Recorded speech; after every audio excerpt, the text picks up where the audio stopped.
চোখ বন্ধ করে একটু ভেবে দেখুন তো, কতবার এমন হয়েছে যে হঠাৎ মাথা ঘুরছে, চোখের সামনে সবকিছু ঝাপসা হয়ে যাচ্ছে বা একপাশের হাত পায়ে অদ্ভুত অসাড়তা অনুভব করছেন, আর আমরা ভেবেছি আরে কিছু না, ঠিক হয়ে যাবে। কিন্তু জানেন কি, শরীর অনেক সময় এমন কিছু নীরব সংকেত দেয় যেগুলো আমরা গুরুত্ব না দিলে সেটাই আমাদের জীবনের জন্য সবচেয়ে বড় বিপদ হয়ে দাঁড়াতে পারে। বিশেষ করে স্ট্রোকের আগে শরীর নীরবে এমন 7টা সতর্কবার্তা পাঠায় যা অনেকেই বুঝতে পারেন না বা অবহেলা করে যান। অথচ একটু সতর্ক হলে হয়তো বড় বিপদ এড়ানো যেত। আজকের এই ভিডিওটি একেবারে শেষ পর্যন্ত দেখবেন, কারণ আমি আপনাদের সঙ্গে এমন কিছু তথ্য শেয়ার করতে যাচ্ছি যা আপনার বা আপনার কাছের কারোর প্রাণ বাঁচাতে পারে। এই সংকেতগুলো এতটাই নীরব, এতটাই সাধারণ যে অনেকেই তা চিনতে পারেন না।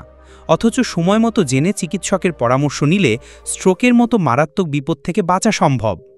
তবে এক মুহূর্ত দাঁড়ান, এই আলোচনা শুরু করার আগে আমি আপনাদের কাছ থেকে কিছু জানতে চাই। আপনি ঠিক এখন এই আলোচনাটি কোন জায়গা থেকে দেখছেন, আর আপনার বর্তমান বয়স কত? নিচে কমেন্টে অবশ্যই জানাবেন, কারণ আমাদের প্রতিটি কথোপকথনই আপনাকে আরও ভালোভাবে বুঝতে সাহায্য করে। দেখুন, আমাদের শরীরের ভিতরে কোনো সমস্যা হঠাৎ করে তৈরি হয় না। ধীরে ধীরে দিনের পর দিন সেটার বীজ তৈরি হয়, আর একদিন তা বড় বিপদের রূপ নেয়। স্ট্রোক তারই অন্যতম। আমাদের মস্তিষ্কে রক্ত চলাচলে বাধা তৈরি হয় বা রক্তনালী ফেটে যায়, আর তাতেই হঠাৎ করে শরীরের নিয়ন্ত্রণ হারিয়ে ফেলে। কিন্তু তার আগেও শরীর চিৎকার করে বলে, সাবধান হও, বিপদ আসছে। একটা ছোট্ট গল্প বলি। আমার এক পরিচিত মানুষ ছিলেন শ্রীমতী লতা দেবী। 65 বছর বয়সী এই মহিলা হঠাৎ প্রায়ই হাত পা অসাড় হয়ে যাওয়া, কথা জড়িয়ে যাওয়া, এইসব সমস্যার সম্মুখীন হচ্ছিলেন। তিনি ভাবতেন হয়তো রক্তচাপের সমস্যা, হয়তো বয়সের কারণে হচ্ছে। কিন্তু একদিন বড় বিপদ হলো। স্ট্রোক করে হঠাৎ তিনি কথা বলা এবং ডান হাত নাড়াতে অক্ষম হয়ে পড়লেন। পরে চিকিৎসকরা বলেন, কয়েকদিন ধরেই শরীর তাকে সংকেত পাঠাচ্ছিল, কিন্তু তা গুরুত্ব না দেওয়ার কারণে এই বিপদ এড়ানো গেল না। এই জন্যই আজ আমি চাই আপনি জন্য এই 7টি নীরব সংকেত চিনতে পারেন, কারণ সচেতনতা মানে শুধু ওষুধ নয়, সচেতনতা মানে জীবন রক্ষা। এই ভিডিওটি আপনার জীবন বা আপনার পরিবারের কারোর জীবন বাঁচাতে পারে, তাই অনুরোধ করব মন দিয়ে শোনার চেষ্টা করুন, একটু স্কিপ করবেন না। আপনার শরীর কখনো মিথ্যা বলে না, সে কথা বলে নীরবে, ইঙ্গিতে। আমরা শুধু তা বোঝার চেষ্টা করি না। আজ সেই নীরব সংকেতগুলো এক একে জানব, যাতে সময় থাকতে ব্যবস্থা নেওয়া যায়, বিপদকে থামানো যায়। আজকের এই অংশে আমি আপনাকে জানাতে চাই, শরীর স্ট্রোকের আগে যে নীরব সংকেতগুলো পাঠায় তার প্রথম দিকের কয়েকটি আপনি কিভাবে চিনবেন। আর মনে রাখবেন, এগুলোকে অবহেলা করলে কখনো কখনো মাত্র কয়েক মিনিটেই পরিস্থিতি ভয়ঙ্কর হতে পারে। প্রথম যে সংকেতটি অনেকেরই হয় তা হলো হঠাৎ মাথা ঘোরা বা ভারসাম্য হারানো। অনেকেই বলেন, আজকে হয়তো একটু কম খেয়েছি তাই মাথা ঘুরছে, বা বয়স হয়েছে তাই মাঝে মাঝে চোখে অন্ধকার দেখি। কিন্তু যদি এটা বারবার হয় বা হঠাৎই কোনো কারণ ছাড়াই মাথা ঘোরে, হাঁটতে গিয়ে টলমল লাগে, তখন সতর্ক হওয়া দরকার। কারণ মস্তিষ্কে রক্তপ্রবাহে বাধা তৈরি হলে এমন অনুভূতি হতে পারে। দ্বিতীয়ত, হঠাৎ করে শরীরের একপাশে অসাড়তা বা দুর্বলতা অনুভব করা, যেমন ডান হাত তুলতে পারছেন না বা বাম পায়ে জোর পাচ্ছেন না। কখনো হাতের আঙুলে বা ঠোঁটে ঝিনঝিন ভাব হতে পারে। অনেকেই বলেন হয়তো এক জায়গায় বেশি সময় বসে থাকার কারণে এমন হয়েছে, কিন্তু বাস্তবে এটা হতে পারে স্ট্রোকের আগের অন্যতম গুরুত্বপূর্ণ সংকেত। তৃতীয় সংকেত হলো কথায় জড়িয়ে যাওয়া বা স্পষ্ট করে কথা বলতে না পারা। কখনো কখনো মনে হয় যেন জিভে তালা লেগে গেছে, শব্দ বের করতে কষ্ট হচ্ছে। আবার অনেক সময় ঠিকমতো অন্যের কথা বোঝা যাচ্ছে না। এভাবে কথা আটকে যাওয়া বা বাকশক্তি কমে যাওয়া মস্তিষ্কে সাময়িকভাবে অক্সিজেনের অভাবের লক্ষণ হতে পারে। এগুলোকে কখনোই হালকাভাবে নেওয়া উচিত নয়। অনেকেই ভাবেন হয়তো সাময়িক অসুস্থতা বা কম ঘুমানোর কারণে এমন হচ্ছে, কিন্তু সত্যি বলতে গেলে এগুলোকে অবহেলা করা মানে বিপদকে আমন্ত্রণ জানানো। সময় মতো চিকিৎসকের কাছে যাওয়া অনেক বড় বিপদকে ঠেকাতে সাহায্য করতে পারে।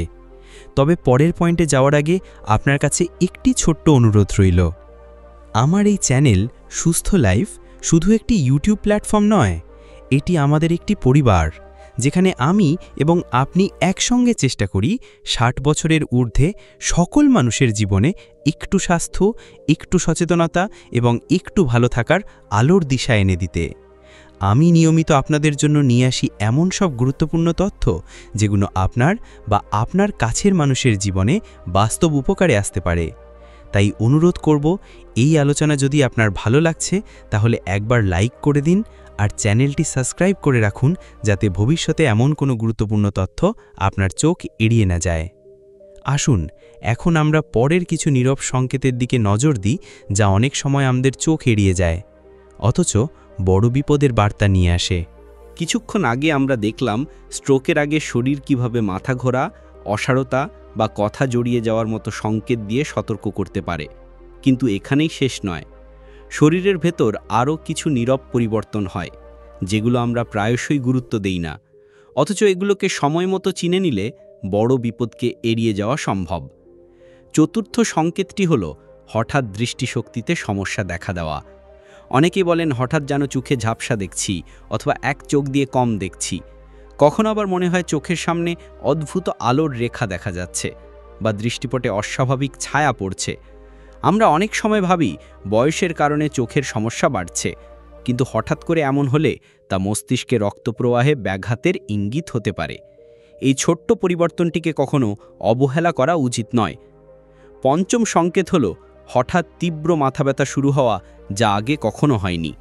অনেকে এটাকে সাধারণ মাইগ্রেন বা সাইনাসের সমস্যা বলে মনে করেন, কিন্তু যদি সেই ব্যথা অস্বাভাবিক তীব্র হয়, চোখের পেছন বা মাথার একপাশে বেশি চাপ অনুভূত হয়, তাহলে সতর্ক হওয়া জরুরি। বিশেষজ্ঞরা বলেন এটি হতে পারে মস্তিষ্কের কোনো রক্তনালীতে অস্বাভাবিক চাপ সৃষ্টি হওয়ার প্রথম ইঙ্গিত। এবার একটা বাস্তব গল্প বলি। আমার এক পরিচিতা মিসেস নন্দিতা দেবী, বয়স 65। তিনি একদিন হঠাৎ বাড়িতে রান্না করতে করতে অনুভব করলেন বাম হাতটা ঠিকমতো তুলতে পারছেন না, সঙ্গে মাথা ভারী লাগছিল এবং চোখে ঝাপসা দেখছিলেন। তিনি ভেবেছিলেন হয়তো চশমার নাম্বার বদলাতে হবে বা হাতের স্নায়ুতে টান লেগেছে। পরিবারকে না বলে তিনি বিশ্রাম নিলেন, কিন্তু কয়েক ঘন্টা পরেই পরিস্থিতি খারাপ হয়। তাড়াহুড়ো করে হাসপাতালে নেওয়া হলে ডাক্তার জানান এগুলো স্ট্রোকের আগের প্রাথমিক সতর্কবার্তা ছিল। যদি প্রথম দিকেই চিকিৎসা নেওয়া যেত, বড় ক্ষতি এড়ানো যেত। এই ঘটনা আমাদের শেখায় শরীরের দেওয়া সংকেতকে হালকাভাবে নিলে তার ফল কতটা ভয়ঙ্কর হতে পারে। ষষ্ঠ সংকেত হল হঠাৎ বিভ্রান্ত হয়ে পড়া বা মাথা কাজ না করা। কখন আমরা দেখি হঠাৎ প্রিয়জনের নাম মনে পড়ছে না, নিজের পরিচিত জায়গা ভুল লাগছে বা সহজ কোনো কাজ করতে গিয়ে গুলিয়ে ফেলছি। একে অনেকেই বয়সজনিত সমস্যা বলে মনে করেন, কিন্তু স্ট্রোকের আগে মস্তিষ্কের কাজ সাময়িকভাবে বিঘ্নিত হলে এমন হতে পারে। সপ্তম সংকেত হল হঠাৎ ভারসাম্য হারানো বা হাঁটতে গিয়ে একপাশে হেলে পড়া। এটা অনেক সময় মাথা ঘোরার সঙ্গে মিশে যায়, কিন্তু মূলত এটি স্নায়ুতন্ত্রের অস্বাভাবিকতার কারণে হয়, যা স্ট্রোকের আগের সতর্কবার্তা হতে পারে। এই 7টি নীরব সংকেতকে কখনোই হালকাভাবে নেবেন না। সময়মতো চিকিৎসকের কাছে গেলে এবং প্রয়োজনীয় পরীক্ষা করালে বড় বিপদ এড়ানো সম্ভব। স্ট্রোকের মতো ভয়ঙ্কর পরিস্থিতি শুরু হওয়ার আগে শরীর আমাদের জীবন বাঁচানোর শেষ চেষ্টা হিসেবে এসব ইঙ্গিত পাঠায়। আমাদের দায়িত্ব সেই ইঙ্গিতগুলোকে গুরুত্ব দিয়ে সঠিক সময়ে ব্যবস্থা নেওয়া। আপনি বা আপনার কাছের কেউ যদি কখনো এমন সংকেত অনুভব করেন, দেরি না করে ডাক্তারের শরণাপন্ন হন। স্ট্রোকের ক্ষেত্রে কয়েক মিনিটের দ্রুত ব্যবস্থা অনেক সময় প্রাণ বাঁচিয়ে দিতে পারে এবং স্থায়ী ক্ষতি এড়াতে সাহায্য করে। তাই এই সতর্কবার্তাগুলোকে জানুন, মনে রাখুন এবং অন্যদেরও জানান, যেন অজান্তেই বড় বিপদে না পড়তে হয়।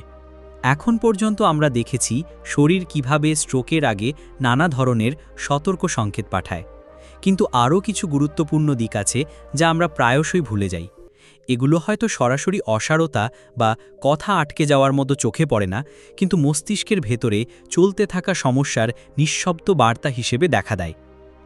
অনেকেই লক্ষ্য করেন হঠাৎ করে গিলতে সমস্যা হচ্ছে, জল বা খাবার গলায় আটকে যাচ্ছে অথবা গিলতে গিয়ে অস্বস্তি হচ্ছে। সাধারণত মানুষ এটাকে বয়সের কারণে পেশি দুর্বল হয়ে যাওয়া বলে ধরে নেন, কিন্তু আসলে মস্তিষ্কের কিছু অংশ ঠিকভাবে কাজ না করলে গিলতে অসুবিধা হতে পারে। স্ট্রোকে লাগে এটি একটি বড় ইঙ্গিত হতে পারে। আরেকটি বিষয় হলো হঠাৎ করে কথা বলার গতি বা স্বর পরিবর্তন হয়ে যাওয়া। হয়তো পরিবারে কথা বলতে গিয়ে কেউ বুঝতে পারছেন না আপনি কি বলছেন, অথবা শব্দগুলো ঠিকভাবে উচ্চারণ করতে পারছেন না। অনেক সময় আমরা ভাবি দাঁতের বা জিভের সমস্যা হচ্ছে, কিন্তু হঠাৎ এই পরিবর্তন মস্তিষ্কের স্নায়ুতন্ত্রে গণ্ডগোলের কারণে হতে পারে, যা স্ট্রোকের আগে দেখা দেয়। এছাড়া শরীরের এক পাশ হঠাৎ করে ভারী লাগা বা একদম ক্লান্ত হয়ে যাওয়া অনেকের হয়। এটি শুধু ক্লান্তি বা ঘুমের কারণে নয়, বরং মস্তিষ্কে রক্তপ্রবাহের পরিবর্তনের জন্য হতে পারে। বিশেষ করে যদি এই ক্লান্তি শরীরের শুধু এক পাশে হয়, তখন তা অবহেলা করা যাবে না। আমি একবার এক বৃদ্ধ দম্পতির গল্প শুনেছিলাম। স্বামী হঠাৎ একদিন হাঁটতে গিয়ে দেখলেন পা যেন ঠিকভাবে তুলতে পারছেন না, হেঁটে যেতে অদ্ভুত অস্থির লাগছে। তিনি ভাবলেন হয়তো স্লিপার ঠিকমতো পরেননি বা মাংসপেশিতে টান লেগেছে। কিন্তু কয়েক ঘন্টা পরে তার বাম হাতও অবশ হয়ে গেল। পরিবারের লোকজন তাকে তড়িঘড়ি হাসপাতালে নিয়ে যান। ডাক্তাররা জানান এটি ছিল স্ট্রোকের প্রাথমিক পর্যায়ের সতর্কবার্তা। সময়মতো চিকিৎসা না পেলে অবস্থা আরও খারাপ হতে পারত। স্ট্রোকের সংকেতগুলো এত নীরব, এত সূক্ষ্ম যে আমরা সেগুলো প্রায়শই বয়সের স্বাভাবিক সমস্যা বলে মেনে নিই। কিন্তু এগুলোকে উপেক্ষা করা মানে বিপদের দিকে এগিয়ে যাওয়া। তাই যদি হঠাৎ চোখে ঝাপসা দেখা, ভারসাম্য হারানো, অসারতা, কথা আটকে যাওয়া, গিলতে অসুবিধা বা তীব্র মাথা ব্যথা হয়, এসবকে গুরুত্ব দিয়ে ডাক্তারের শরণাপন্ন হওয়া অত্যন্ত জরুরি। মনে রাখবেন, স্ট্রোক হঠাৎ ঘটে না। শরীর কয়েকদিন বা সপ্তাহ আগে থেকেই নীরবে তার সতর্ক সংকেত পাঠায়। আমাদের শুধু সেই সংকেতগুলোকে চিনতে হবে, গুরুত্ব দিতে হবে এবং দ্রুত ব্যবস্থা নিতে হবে। এই সচেতনতা জীবন বাঁচাতে পারে, অক্ষমতার হাত থেকে রক্ষা করতে পারে এবং আপনজনের হাসি অটুট রাখতে পারে। এখন আমরা স্ট্রোকের আগে শরীরের যে নীরব সংকেতগুলো নিয়ে কথা বলেছি, সেগুলো সম্পর্কে আপনি নিশ্চয়ই বুঝতে পেরেছেন যে এই লক্ষণগুলোকে হালকাভাবে নেওয়া একেবারেই উচিত নয়। সেই সঙ্গে আমি আপনাদের সঙ্গে কিছু বাস্তব অভিজ্ঞতা আর গুরুত্বপূর্ণ পরামর্শ শেয়ার করতে চাই, যাতে আপনারা নিজের এবং আপনজনের জীবনে স্ট্রোকের ঝুঁকি অনেকটাই কমিয়ে আনতে পারেন। স্ট্রোক মানে শুধু হঠাৎ অসাড় হয়ে যাওয়া নয়, এটা আসলে মস্তিষ্কের ভেতরে রক্ত প্রবাহের সমস্যা, যা দীর্ঘদিনের অভ্যাস, খাবার, মানসিক চাপ বা শারীরিক অসুস্থতার কারণে ধীরে ধীরে তৈরি হয়। অনেক সময় শরীরের ছোটোখাটো সংকেতগুলো, যেমন একপাশের হাত পা হঠাৎ ভারী লাগা, কথা বলতে অসুবিধা, হঠাৎ মাথা ঘুরে যাওয়া, চোখে ঝাপসা দেখা, তীব্র মাথা ব্যথা বা গিলতে সমস্যা, এসবকে আমরা সাধারণ সমস্যা ভেবে অবহেলা করি। অথচ এগুলোই হতে পারে জীবন বাঁচানোর শেষ সুযোগ। একজন বৃদ্ধার গল্প মনে পড়ছে। তার বয়স প্রায় ৬৮। একদিন তিনি নাতনিকে গল্প পড়াতে পড়াতে দেখলেন জিভ যেন ঠিকমতো কাজ করছে না, কথা অস্পষ্ট হয়ে যাচ্ছে। তিনি ভেবেছিলেন হয়তো গলায় কফ জমেছে। পরদিন সকালে হাঁটতে গিয়ে পা হঠাৎ ভারী লাগল। ছেলেমেয়েরা তাকে দ্রুত হাসপাতালে নিয়ে গেল। ডাক্তাররা বললেন তিনি স্ট্রোকের একেবারে শুরুর দিকে আছেন। সময়মতো চিকিৎসা হওয়ায় তিনি সুস্থ হয়ে উঠেছিলেন। কিন্তু তার ডাক্তার বারবার বলেছিলেন, যদি আপনারা প্রথম সতর্ক সংকেতটিকে গুরুত্ব না দিতেন, হয়তো আজ এই অবস্থায় ফিরতে পারতেন না। আমাদের সমাজে অনেক সময় বয়স করে নিজের অসুবিধার কথা বলতে সংকোচ বোধ করেন। তারা ভাবেন বয়স হয়েছে, এমনটা হতেই পারে। কিন্তু এই ধারণা মারাত্মক ভুল।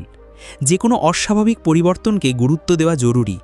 বিশেষ করে স্ট্রোকের ক্ষেত্রে সময়ই সবচেয়ে বড় ওষুধ। যত তাড়াতাড়ি চিকিৎসা শুরু হবে, তত বেশি জীবন বাঁচানো এবং অক্ষমতা এড়ানো সম্ভব। তাই আপনাদের কাছে আমার আন্তরিক অনুরোধ, নিজের শরীরের প্রতিটি ছোট পরিবর্তনকে অবহেলা করবেন না। হঠাৎ অসারতা, কথা আটকে যাওয়া, একপাশের পেশি দুর্বল হওয়া, মাথা ঘোরা বা গিলতে অসুবিধা হলে অবিলম্বে ডাক্তারের কাছে যান। দেরি করবেন না, কারণ স্ট্রোকের ক্ষেত্রে প্রতিটি মিনিট মূল্যবান। আমরা সবাই চাই সুস্থ, স্বাভাবিক আর সুখের জীবন, কিন্তু তার জন্য দরকার সচেতনতা আর সময়মতো পদক্ষেপ নেওয়া। আজ আমরা যে 7টি নীরব সংকেতের কথা বললাম, সেগুলো যদি আপনি মনে রাখেন এবং আপনার কাছের মানুষদেরও জানান, তাহলে হয়তো একদিন কারো জীবন বাঁচাতে পারবেন। শেষ করার আগে আমি শুধু এইটুকু বলবো, জীবনকে অবহেলা করবেন না। আপনার শরীর যা বলতে চাইছে তা মন দিয়ে শুনুন, কারণ ছোট ছোট সতর্ক সংকেতই অনেক বড় বিপদ এড়াতে সাহায্য করে। সুস্থ থাকুন, সচেতন থাকুন এবং আপনার প্রিয়জনদেরও সচেতন করে তুলুন। আপনি যদি মনে করেন আজকের আলোচনা আপনার কাজে এসেছে বা কারো উপকারে আসতে পারে, তাহলে অনুগ্রহ করে শেয়ার করুন। একসাথে আমরা আরও অনেককে সচেতন করতে পারি এবং অনেক পরিবারে দুঃখের ছায়া নেমে আসার আগে সেই বিপদকে থামিয়ে দিতে পারি।